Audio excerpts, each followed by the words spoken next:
تو یہ ٹوٹل 5 چیزیں ہیں جن کی وجہ سے بندے پر غسل فرض ہوتا ہے یا ہو سکتا ہے۔ پہلی وجہ کیا ہے؟ مادہ منویہ کا اپنے مقام سے شہوت کے ساتھ جدا ہونا پلس جسم سے باہر نکل جانا۔ جب یہ 2 شرائط پائی جائیں گی تو بندے پر غسل فرض ہو جائے گا۔ مادہ منویہ شہوت کے ساتھ اپنے مقام سے جدا بھی ہو جائے اور پھر باہر نکل بھی جائے تو اس بندے پر غسل فرض ہو جاتا ہے۔ لہذا اگر مادہ منویہ بشہوت جدا نہیں ہوا بلکہ وزن اٹھانے کی وجہ سے وہ جدا ہوا اور باہر نکل گیا، اس سے غسل کے فرض ہونے کا کوئی تعلق نہیں ہے۔ یا کسی کو کوئی بیماری ہے، بیماری کی وجہ سے مادہ منویہ نکل رہا ہے، اس سے وضو تو ٹوٹے گا لیکن غسل کے فرض ہونے کا تعلق نہیں ہے۔ غسل تب فرض ہوتا ہے جب مادہ منویہ کے جدا ہونے کے وقت بندے کو شہوت بھی ہو اور پھر یہ مادہ منویہ جسم سے باہر بھی نکل جائے۔ باہر نکلتے وقت شہوت کا ہونا کوئی ضروری نہیں ہے، لہذا جدا ہوتے وقت شہوت تھی اور باہر نکلتے وقت شہوت ختم ہو گئی تو اب بھی اس بندے پر غسل فرض ہو جائے گا۔ دوسری چیز یہ ہے کہ ازدواجی تعلق قائم کرتے وقت جیسے ہی دخول ہوگا، مرد پر بھی غسل فرض ہو جائے گا، عورت پر بھی غسل فرض ہو جائے گا، چاہے مرد کا انزال ہوا ہو یا نہ ہوا ہو۔ صرف دخول سے ہی، اوپر کا حصہ شرمگاہ کا داخل ہونے سے ہی مرد اور عورت دونوں پر غسل فرض ہو جائے گا۔ تیسرا سبب غسل کے فرض ہونے کا، جب عورت کے حیض کے دن مکمل ہوں اور خون منقطع ہو اور وہ حیض سے فارغ ہو جائے تو اس پر غسل فرض ہو جائے گا، غسل کرے گی اور نماز شروع کر دے گی۔ بچے کی ولادت کے بعد جو خون آتا ہے اس کو نفاس کہتے ہیں، اور نفاس کے دن جب پورے ہوں، یعنی جیسے ہی خون منقطع ہوگا، بند ہوگا، چاہے 2 دن بعد بند ہو چاہے 10 دن بعد بند ہو، جیسے ہی خون رکے گا نفاس سے یہ عورت فارغ ہوں گی، اس پر غسل فرض ہے، غسل کر کے نماز شروع کرنی ہوگی۔ 4 اسباب ہو گئے۔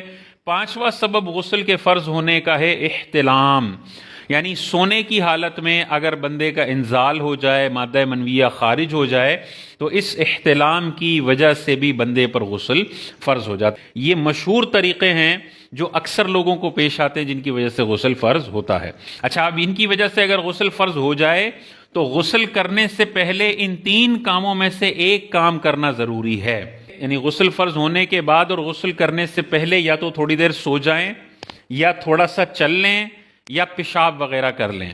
اور اس کی وجہ علماء نے یہ لکھی ہے کہ اگر مادہ منویہ نکلا اور ابھی مکمل طور پر نکلا نہیں ہے، کچھ جسم میں باقی ہے، اور بندہ یہ 3 کام کرنے سے پہلے فرض غسل کر لیتا ہے اور غسل کرنے کے بعد وہی پرانا شہوت والا مادہ منویہ نکلتا ہے تو اس کے نکلنے کی وجہ سے دوبارہ اس بندے پر غسل فرض ہو جائے گا۔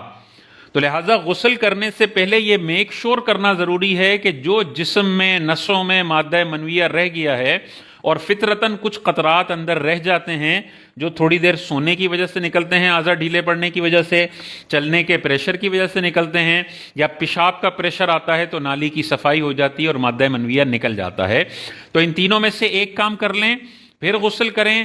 غسل کے بعد اگر آپ کو فیل ہوتا ہے کہ 1-2 قطرے مادہ منویہ کے نکلیں تو اس سے غسل فرض نہیں ہوگا، کیونکہ یہ نیا مادہ منویہ ہے جو بغیر شہوت کے نکل رہا ہے۔ اچھا، احتلام کب متحقق ہوگا، کب نہیں ہوگا؟ بہت سارے لوگوں کو یہ ڈاؤٹ ہوتا ہے کہ کیسے فیصلہ کریں کہ غسل فرض ہوا یا نہیں ہوا۔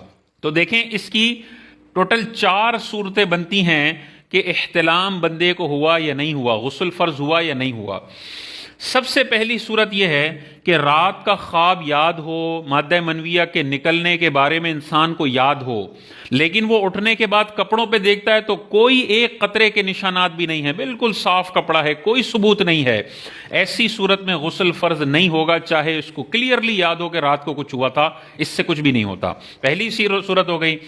دوسری صورت یہ ہے کہ یہ اٹھا اور اس نے کپڑوں پہ نشانات پائے، کچھ نکلنے کے لکوڈ، اور ان نشانات کے منی یا مذی ہونے کا یقین ہے اسے، تو ایسی صورت میں اس بندے پر غسل واجب ہوگا، چاہے رات کا خواب یاد ہو نہ ہو، انزال ہونے کی کیفیت یاد ہو یا نہ ہو۔ جب فزیکلی کپڑوں پہ ثبوت نظر آ رہا ہے اور اس کے منی یا مذی ہونے کا یقین ہے تو اب غسل اس پر واجب ہو جائے گا، فرض ہو جائے گا۔ تیسری صورت یہ ہے کہ اسے یہ یقین ہے کہ یہ مادہ منویہ بھی نہیں ہے، یہ مذی بھی نہیں ہے، بلکہ یہ پسینہ ہے یا پیشاب ہے۔ مثال کے طور پہ پیشاب کے قطرے نکلنے کی اس کو بیماری ہے، اور اسے یہ یقین ہے کہ یہ جو قطرے نظر آ رہے ہیں نا یہ پیشاب کے ہیں، یا یہ پسینے کے ہیں، لائٹ چلی گئی تھی، خوب گرمی تھی، یہ سمجھ رہا ہے کہ پسینہ ہے اور اسے یقین ہے، ایسی صورت میں بھی غسل اس پر لازم نہیں ہوگا۔ یہ 3 صورتیں ہو گئی۔ چوتھی صورت یہ ہے کہ یہ اس کا دماغ یہ کہہ رہا ہے کہ یہ مادہ منویہ نہیں ہے، اسے یقین ہے، لیکن اسے مزی ہونے کا شک ہے۔ مادہ منویہ سے پہلے جو پتلا پانی نکلتا ہے اس کو مزی کہا جاتا ہے، تو اسے یقین ہے کہ منی تو نہیں ہے، لیکن یہ مزی ہو سکتی ہے، بالکل ہلکا پتلا پانی اس کو نظر آ رہا ہے، یعنی منی نہ ہونے کا یقین ہو اور مزی کے ہونے کا شک ہو، یقین نہیں ہے، شک ہے۔ تو اب دیکھا جائے گا کہ رات کا اس کو خواب یاد ہے، انزال ہونا یاد ہے یا نہیں۔ اگر انزال ہونا یاد نہیں ہے تو اب اس شک کی وجہ سے بھی غسل واجب نہیں ہوگا، لیکن اگر مزی کا شک ہے اور رات کو انزال ہونا بھی اس کو یاد آ رہا ہے، خواب بھی کچھ یاد آ رہا ہے، انزال ہونے کی کیفیت بھی یاد آ رہی ہے، تو اب اس مزی کے شک پر بھی غسل کے واجب ہونے کا حکم لگایا جائے گا اور اس بندے کو غسل کرنا ہوگا۔